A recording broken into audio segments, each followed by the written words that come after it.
Hello বন্ধুরা, welcome to my channel. আশা করি সকলে ভালো আছেন। আজকে একটা খুব সিম্পল নুডলসের রেসিপি শেয়ার করব, যেটা আমি সাধারণত রবিবার সকাল কিংবা হয়তো চটপাটা কিছু খেতে ইচ্ছা করছে, সেই সময় নুডলসটাকে কীরকমভাবে বানাই সেটাই আপনাদের সাথে শেয়ার করব। ভেরি সিম্পল অ্যান্ড ইনগ্রেডিয়েন্টসগুলো একদম সহজেই অ্যাভেলেবল, তাই জন্য হোপফুলি আপনাদের ভালো লাগবে। আর যারা আমার এই চ্যানেল নতুন দেখছেন তারা আমার চ্যানেলটাকে ফলো করবেন, সাবস্ক্রাইব করবেন, আর যারা সঙ্গে আছেন তারা তো থাকবেনই, আর ভিডিওগুলো ভালো লাগলে একটু শেয়ার করে দেবেন। তাহলে আর যে দেরি না করে চলে আসছি রান্নাঘরে, বানিয়ে ফেলছি নুডলস, এবং এটা একটা মিক্সড নুডলস রেসিপি। চলে এসেছি রান্নাঘরে তা মিক্সড নুডলস রেসিপি বানাতে। তবে চিকেন ছাড়া আমি দেব হলো ভেজিটেবলস। এখানে আছে হলো ক্যাপসিকাম, এখানে আছে পেঁয়াজ, এখানে আছে প্রন, ঠিক আছে, প্রনগুলো সুন্দর করে ধুয়ে রাখা আছে, আর এখানে আছে ডিম, আর কাঁচা লঙ্কা আছে, টেস্ট মেকার আছে, আর নুডলস আছে। এই দিয়েই আমি করব। আর লাস্টে আমি একটু চিজের লেয়ার দেবো, তাই জন্য চিজ স্লাইসগুলো রেখেছি। প্রথমেই আমি নুডলসগুলোকে একটু ভেঙে দিয়ে দিচ্ছি বয়েল করার জন্য। আপনারা আপনাদের পছন্দ মতো নুডলস দেবেন, তাতে কোনো অসুবিধা নেই, যে কোনো নুডলস দিয়েই বানানো যেতে পারে।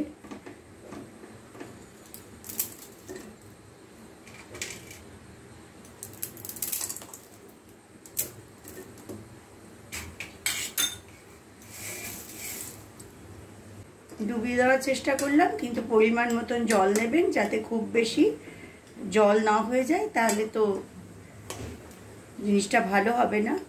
আর যে নুডলস আমি নিয়েছি এগুলোতে জল তো সোক করে নেয়, সেই জন্য আমি জলটা কমই নিয়েছি। এবার এটা বয়েল হবে, আমি সেই জন্য এটাকে ঢেকে দিলাম। বয়েল হচ্ছে কিনা খেয়াল রাখবো, তারপরে আমি এটা সরিয়ে নেব। নুডলসটা ভালোভাবেই বয়েল হয়ে গেছে, আমি এবার তুলে নেব, বাটিতে তুলে নিচ্ছি আগের থেকে। আর জলটা প্রায় সোক করে গেছে, নিচে অল্প একটু জল আছে, তাতে কিছু হবে না।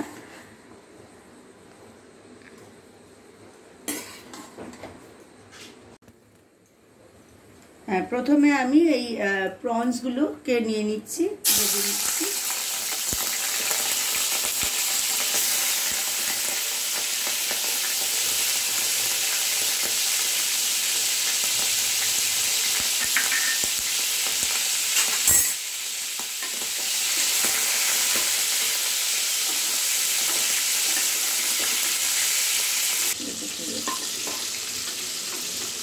কারণ প্রনস তো বেশি ভাজার দরকার হবে না, তাহলে স্টিফ হয়ে যাবে। হালকা সতে করে আমি প্রনসগুলো তুলে নিলাম।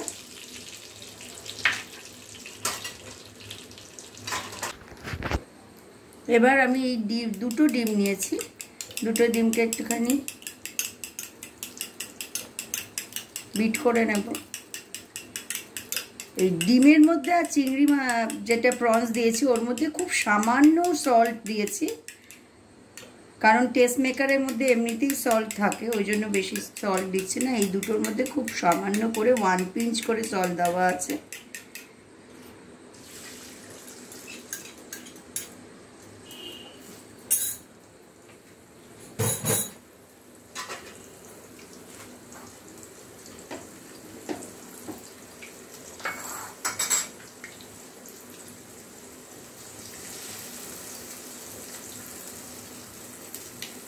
এইভাবে ডিমটাকে ভালো করে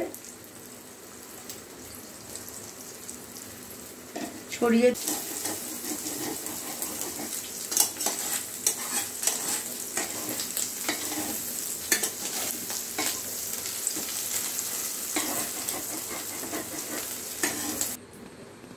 ডিমটাকে ভেজে আমি তুলে রেখেছি।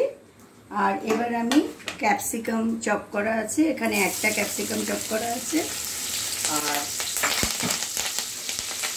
এখানে ছোট সাইজের দুটো পেঁয়াজ চপ করা আছে, সেটা দিয়ে দিলাম।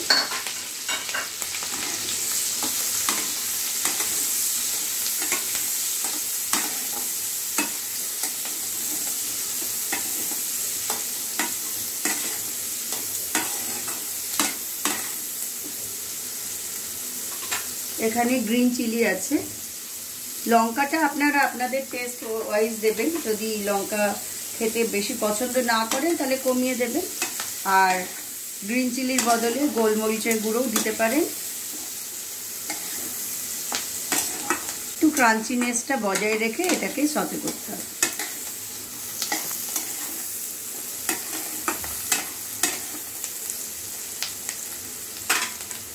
এটা মোটামুটি হয়ে এসেছে। আমি এখন নুডলসটাকে এর মধ্যে দিয়ে দিচ্ছি।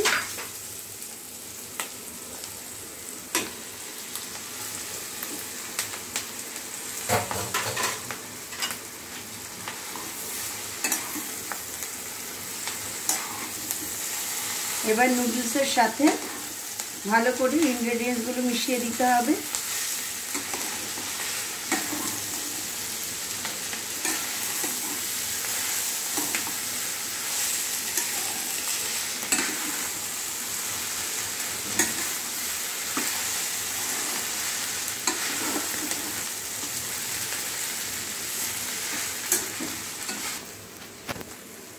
এবার ডিমটা এর সঙ্গে অ্যাড করে দিলাম,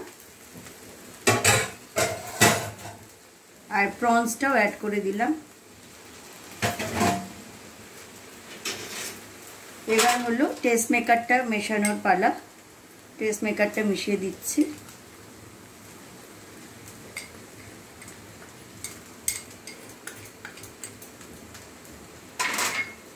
এখানে টেস্ট মেকার আপনি আপনার পছন্দ মতো যে টেস্ট ফ্লেভার পছন্দ করেন সেরকম ফ্লেভারই কিনতে পারেন, তাতে কোনো অসুবিধা নেই।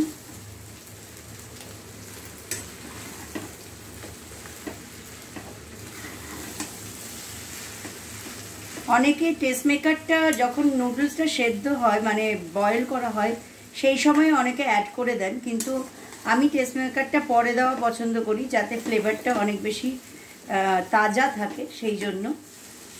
আর ডিউরিং কুকিং ভালো করে সব ইনগ্রেডিয়েন্টসের সঙ্গে ফ্লেভারড হয়ে যায়।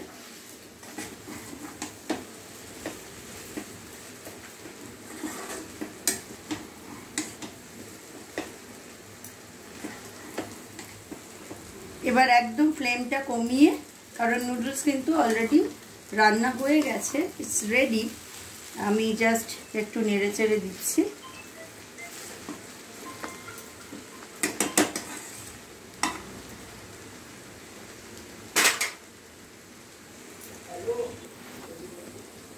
আমার পুরো রেডি হয়ে গেছে। এখন তো হালকা একদম অল্প করে ফ্লেমটা দেওয়া আছে। আমি ওপর থেকে একটু চিজ দিয়ে এটা কভার করে দেব, তাহলে চিজটা সুন্দর করে এর মধ্যে গলে যাবে। চিজটা সুন্দর করে গলে যাবে। হ্যাঁ, আর এইভাবে আমি এখন এটাকে ঢাকা দিয়ে রাখবো। ফ্লেমটা অফ করে দেব। এর ভেতরে যে ভেপারটা তৈরি হবে তাতেই কিন্তু চিজটা সুন্দর করে গলে যাবে। 5 থেকে 7 মিনিট এভাবে থাকবে, তারপর আমি এসে সার্ভ করব। নুডলসটা একদম রেডি হয়ে গেছে, যে চিজটাও মেল্ট করে গেছে। তো আমি এই প্যানের মধ্যেই দেখিয়ে দিচ্ছি। খুব সুন্দর ইয়ামি একদম নুডলস রেডি হয়ে গেছে। ভীষণ সুন্দর স্মেল বেরোচ্ছে। হোপফুলি আপনাদের ভালো লাগলো। আপনারা নিজেরাও বাড়িতে এরকমভাবে বানাবেন, আর আমাকে অবশ্যই কমেন্ট করে জানাবেন, ছবি পাঠাবেন। ভালো থাকবেন। আবার ফিরে আসবো নতুন কোনো রেসিপি নিয়ে। Till then take care and bye by.